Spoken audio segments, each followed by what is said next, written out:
ನನ್ನದೊಂದು ಅನಿಸಿಕೆ, ಯಾವ ದೇವಸ್ಥಾನ ಮುಜರಾಯಿ ಇಲಾಖೆಗೆ ಒಳಪಟ್ಟಿರುತ್ತೋ ಆ ದೇವಸ್ಥಾನದ ಹುಂಡಿಗೆ ದಯಮಾಡಿ 1 ರೂಪಾಯಿ ಕಾಣಿಕೆನೂ ಹಾಕ್ಬೇಡಿ. ನಮ್ಮ ಮಲೆಮಹದೇಶ್ವರ ಬೆಟ್ಟದಲ್ಲಿ ಇರುವಂಥ ಪರಿಸ್ಥಿತಿನ ನೋಡಿ. ಅನಾದಿ ಕಾಲದಿಂದನೂ ಮಲೆಮಹದೇಶ್ವರ ನಮ್ಮ ಮನೆ ದೇವರು, ತಲೆ ಕಾಯುವ ದೇವರು ಅನ್ನೋ ನಂಬಿಕೆ ನಮ್ಮಲ್ಲಿ ಎಲ್ಲರ ಹತ್ರ ಇದೆ.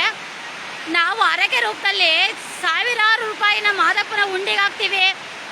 ಚಿನ್ನ ತೇರು, ಬೆಳ್ಳಿ ತೇರು, ಹುಲಿ ವಾಹನ, ರುದ್ರಾಕ್ಷಿಯ ವಾಹನ ಅಂತ ಹೆಚ್ಚು ವಾಹನಗಳನ್ನ ಇಲ್ಲಿ ಅಂದರೆ ನಮ್ಮ ಮಾದಪ್ಪನಿಗೆ ನಾವು ಹರಕೆ ತೀರಿಸ್ತೀವಿ. ಹರಕೆ ರೂಪದಲ್ಲಿ ಸಾವಿರಾರು ರೂಪಾಯಿ ದುಡ್ಡನ್ನ ಇಲ್ಲಿಗೆ ತಗೊಬಂದು ಹಾಕ್ತೀವಿ. ಆದರೆ ಈ ಮಲೆಮಹದೇಶ್ವರ ಬೆಟ್ಟದ ಪ್ರಾಧಿಕಾರ ಏನು ಮಾಡಿದೆ ಅಂದರೆ, ಜಲದರ್ಶಿನಿ, ಗಿರಿದರ್ಶಿನಿ ಅಂತ ಮತ್ತೊಂದು ದರ್ಶಿನಿ ಅಂತ ಒಂದು ದೊಡ್ಡ ಹೋಟೆಲ್ಗಳನ್ನ ಶುರು ಮಾಡಿದೆ.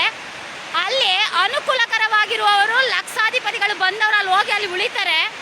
ಆದರೆ ನಾವು ತುಂಬ ವರ್ಷಗಳಿಂದನೂ ಮಲೆಮಹದೇಶ್ವರ ನಮ್ಮ ಮನೆ ದೇವರಂತ ಬಂದು ನಾವು ಇಲ್ಲಿ ಹರಕೆ ರೂಪದಲ್ಲಿ ನಾವು ಎಲ್ಲನೂ ಈ ದೇವಸ್ಥಾನಕ್ಕೆ ಅರ್ಪಣೆ ಮಾಡಿ ಇಲ್ಲಿ ನಮ್ಮಗಳಿಗೆ ಸೂಕ್ತವಾದ ಒಂದು ಜಾಗ ಕೂಡ, ಅಂದರೆ ಇವತ್ತು 7 ಗಂಟೆಯಿಂದನೂ ವಿಪರೀತವಾದ ಸಿಡಿಲು ಗುಡುಗಿನಿಂದ ಕೂಡಿರುವಂಥ ಮಳೆ ಇದೆ ಇಲ್ಲಿ ಮಲೆಮಹದೇಶ್ವರ ಬೆಟ್ಟದಲ್ಲಿ. ಆದರೆ ಇಲ್ಲಿ ಅದೇ ಭಕ್ತಾದಿಗಳು ಅದೇ ಮಾದಪ್ಪನಿಗೆ ಹರಕೆ ರೂಪದಲ್ಲಿ ಲಕ್ಷಾಂತರ ರೂಪಾಯಿ ದುಡ್ಡನ್ನ ಸುರಿದಿರುವಂಥ ಭಕ್ತಾದಿಗಳು ಕೂರ್ಲಿಕ್ಕೆ ಒಂದು ನೆಲೆ ಇಲ್ಲ. ನೋಡಿ, ಇಲ್ಲಿ ಒಂದು ರಂಗಮಂದಿರ ಅಂತ ದೊಡ್ಡದಾಗಿ ಮಾಡಿದ್ದಾರೆ. ಆ ರಂಗಮಂದಿರದ ಹಣೆ ಬರ ನೋಡ್ತಿದ್ದೀರಲ್ಲ ಪ್ರತಿಯೊಬ್ಬರೂ. ಅದಕ್ಕೆ ನಾನು ನಿಮಗೆಲ್ಲರಿಗೂ ಹೇಳೋದು, ಯಾವ ದೇವಸ್ಥಾನ ಸರ್ಕಾರದ ಪ್ರಾಧಿಕಾರಕ್ಕೆ ಒಳಪಟ್ಟಿರುತ್ತೋ ಆ ದೇವಸ್ಥಾನದ ಹುಂಡಿಗೆ 10 ರೂಪಾಯಿ ಕಾಣಿಕೆ ಕೂಡ ಹಾಕಬಾರ್ದು. ಅದು ನಮ್ಮ ಅನುಕೂಲಕ್ಕೆ, ಅಂದರೆ ನಮ್ಮ ಸನಾತನ ಹಿಂದೂ ಧರ್ಮದ ಅನುಕೂಲಕ್ಕೆ 1 ರೂಪಾಯಿನೂ ಅವರು ಖರ್ಚು ಮಾಡಲ್ಲ.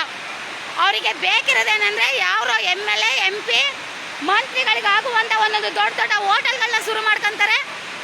ಅದ್ರದ್ದು ಯಾವುದೇ ಲೆಕ್ಕ ಇಲ್ಲ. ಇತ್ತೀಚೆಗೆ ಯಾವುದೋ ಒಂದು ಪೇಪರ್ನಲ್ಲಿ ನೋಡಿದೆ, 22 ದಿನಕ್ಕೆ ಮಲೆಮಹದೇಶ್ವರ ಬೆಟ್ಟದಲ್ಲಿ ಕೋಟ್ಯಂತರ ರೂಪಾಯಿ ಕಲೆಕ್ಷನ್ ಆಗಿದೆ ಇಲ್ಲಿಗೆ ಅಂತ. ಆ ಕೋಟ್ಯಂತರ ರೂಪಾಯಿನ ಏನು ಮಾಡ್ತಾರೆ, ಇಲ್ಲಿ ಜನಕ್ಕೆ, ಇಲ್ಲಿ ಬಂದಂಥ ಜನಕ್ಕೆ ಬಸ್ಸಿರು ಬಾಣ್ತಿರು ಮಕ್ಕಳು ಮರಿ ಸಣ್ಣ ಪುಟ್ಟ ಮಕ್ಕಳ ಜೊತೆ ಬಂದಿರ್ತಾರೆ.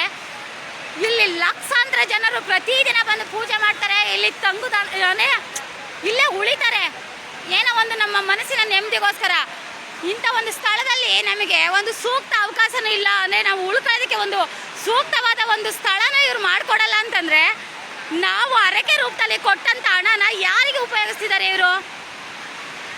ಇದನ್ನು ದಯಮಾಡಿ ನಮ್ಮ ಮಲೆಮಹದೇಶ್ವರ ಬೆಟ್ಟದ ಪ್ರಾಧಿಕಾರದವರು ಪ್ರತಿಯೊಬ್ಬ ಪ್ರತಿಯೊಬ್ಬ ಭಕ್ತಾದಿಗಳಿಗೂ ಅದರ ಲೆಕ್ಕನ ಕೊಡೋಕ್ಕೆ ಸಿದ್ಧ ಇದ್ದೀರಾ? ಇನ್ಮೇಲಾದರೂ ಎಚ್ಚೆತ್ಕೊಂಡು ಈ ಜನಗಳು, ಅಂದರೆ ಇಲ್ಲಿ ಬರುವಂಥ ಭಕ್ತಾದಿಗಳ ಕಷ್ಟಗಳನ್ನ ಬಗೆಹರಿಸುವಂಥ ಕೆಲಸನ ನೋಡಿ. ಯಾಕಂದರೆ ಮಹದೇಶ್ವರಂಗಿರುವಂಥ ಶಕ್ತಿ ಬೇರೆ ಎಲ್ಲೂ ಕಾಣಲ್ಲ. ಅಕಸ್ಮಾತ್ ಅದೇ ಮಲೆಮಹದೇಶ್ವರ ಕಂಡುಬಿಟ್ರೆ ಸರ್ವನಾಶ ಆಗೋಗ್ತೀರಾ. ಇನ್ಮೇಲಾದರೂ ಎಚ್ಚೆತ್ಕೊಳ್ಳಿ ಅಂತ ಹೇಳ್ತೀನಿ.